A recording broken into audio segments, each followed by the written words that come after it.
What advice would I give researchers who are starting on their journey of positionality? I would say take their time and to not worry about feelings of defensiveness or shame or guilt that come up in this journey, and not to push them aside, but to actually work through them. So biases themselves, I don't think, are necessarily evil, but if they're going to impact your research, I think that's where you need to pause and you need to put checks and balances in place to say, what can I do to prevent this from impacting the results that I'm looking for?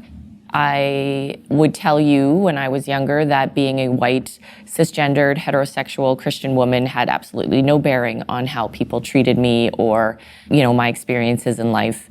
And that belief has changed over the years as I've taken the time to really listen to people, do my own education, go to conferences, and really understand what privilege truly means, and that I did nothing to earn mine.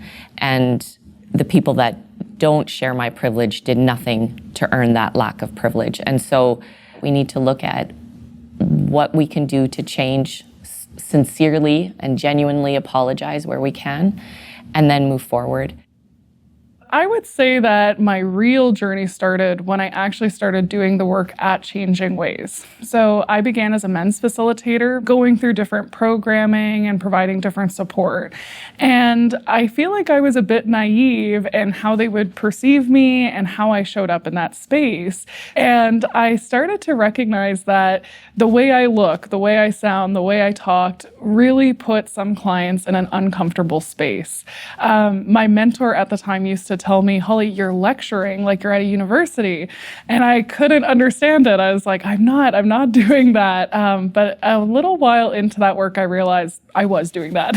And so it's really easy to slip into jargon or to use words that even to me don't appear academic or don't appear socially charged and are to them. So part of that is being immersed in the culture that you're working with so that you know the way they talk about things, how they like to talk about things, and even small mannerisms I find are really, really helpful when you're going into any situation. So I think those are really key to just fostering that trust, fostering that safety, and asking questions of things you don't know actually shows you want to learn those things, because that allows you to, one, do the right thing, and then also to show that you care about where they're coming from.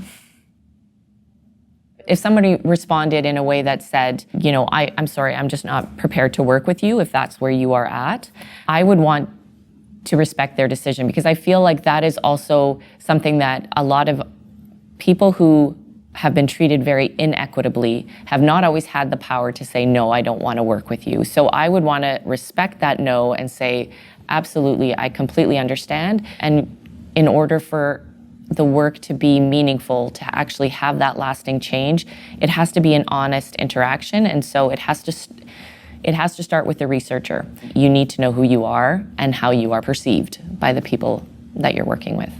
For a person who is afraid to cause more harm, I would say that's a very natural response, and I think that's a very human response.